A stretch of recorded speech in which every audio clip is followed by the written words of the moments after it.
મિત્રો, ગુજરાતનું એક એવું શહેર કે જે સૌથી પહેલું અને સૌથી મહત્વનું બંદરગાહ છે. એક એવું શહેર કે જે ડાયમંડ સિટી અને સિલ્ક સિટી તરીકે ઓળખાય છે. એક એવું શહેર કે જે દાનવીર કર્ણની ભૂમિ તરીકે ઓળખાય છે, જ્યાં સૂર્યપુત્રી તરીકે ઓળખાતી તાપી નદી આવેલી છે.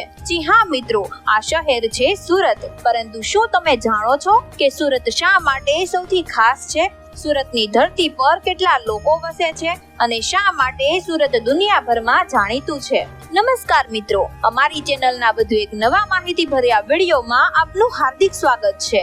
મિત્રો, ભારતના ગુજરાત રાજ્યમાં આવેલું સુરત શહેર દેશનું સૌથી પહેલું બંદરગાહ છે, જે પહેલા સૂર્યપુર તરીકે ઓળખાતું હતું. મોજીલું શહેર સુરત ગુજરાતની આર્થિક રાજધાની કહેવાય છે. ક્ષેત્રફળની દ્રષ્ટિએ સુરત ભારતનું 8મું સૌથી મોટું શહેર છે, જ્યારે વસ્તીની દ્રષ્ટિએ 9મું સૌથી મોટું શહેર છે.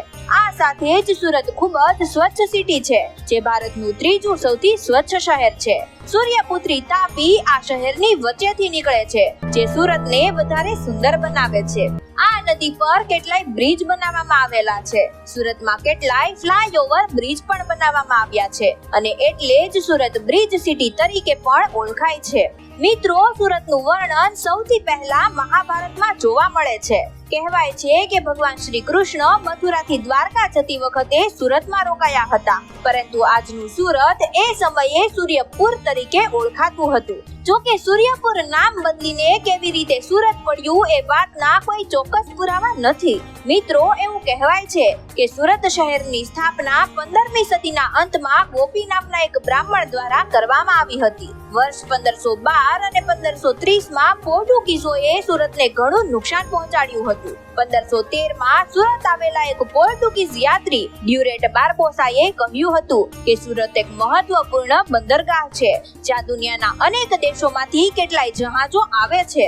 મિત્રો, સૂર્યપુર તરીકે ઓળખાતું આ શહેર વર્ષ 1520 બાદ સુરત તરીકે ઓળખાવા લાગ્યું. સુરત ટેક્સટાઇલ અને હીરા ઉદ્યોગ માટે આજે દુનિયાભરમાં જાણીતું છે, જેથી ગુજરાતનું આ શહેર દુનિયાભરમાં સિલ્ક સિટી અને ડાયમંડ સિટી તરીકે ઓળખાય છે. અહીંના મોટા ભાગના લોકો હીરા ઘસવાનું કામ કરે છે, તો કેટલાક લોકો ટેક્સટાઇલ વર્ક સાથે જોડાયેલા છે. સુરત ડાયમંડ સિટી તરીકે ઓળખાય છે કારણ કે દુનિયાના 90% હીરાનું સુરતમાં કટિંગ અને પોલિશિંગ કરવામાં આવે છે. તમે ગુજરાતના મોટા ભાગના ગામડાઓમાં અને ખાસ કરીને સૌરાષ્ટ્રના ગામડાઓમાં વડીલો પાસેથી સાંભળ્યું હશે કે અમારા દીકરાઓ તો સુરત રહે છે, કારણ કે મોટા ભાગના લોકોએ કામ અને ધંધા માટે સુરતમાં સ્થળાંતર કર્યું છે. મિત્રો, એટલે જ તો દાનવીર કર્ણની ભૂમિ સુરત પર 46 લાખ લોકો વસવાટ કરે છે. ગુજરાતનું વસ્તીની દ્રષ્ટિએ સૌથી મોટું શહેર અમદાવાદ છે અને ત્યારબાદ બીજા નંબરે સુરત આવે છે. સુરત અંગદાનમાં સૌથી મોખરે છે અને આ સાથે જ સુરતના શેઠિયાઓ દાન કરવામાં સૌથી આગળ હોય છે. સુરત ગુજરાતની રાજધાની ગાંધીનગરથી 284 કિલોમીટર અને મુંબઈથી 265 કિલોમીટર દૂર આવેલું છે. સુરતમાં ઘણા બધા ફરવાલાયક સ્થળો પણ છે, જેમાં સૌથી પહેલા આવે છે ડુમ્મસ બીચ, જે સુરત સેન્ટરથી માત્ર 18 કિલોમીટર દૂર આવેલું છે. આ બીચ ખૂબ જ સુંદર છે અને રજાના દિવસે અહીં મોટી સંખ્યામાં લોકોની ભીડ જોવા મળે છે. સૌથી મહત્વની વાત તો એ છે કે આ બીચની રેતી કાળા રંગની છે, જે અન્ય બીચની સરખામણીએ આ બીચને વધારે આકર્ષક બનાવે છે. બીજા નંબર પર આવે છે ગોપી તળાવ.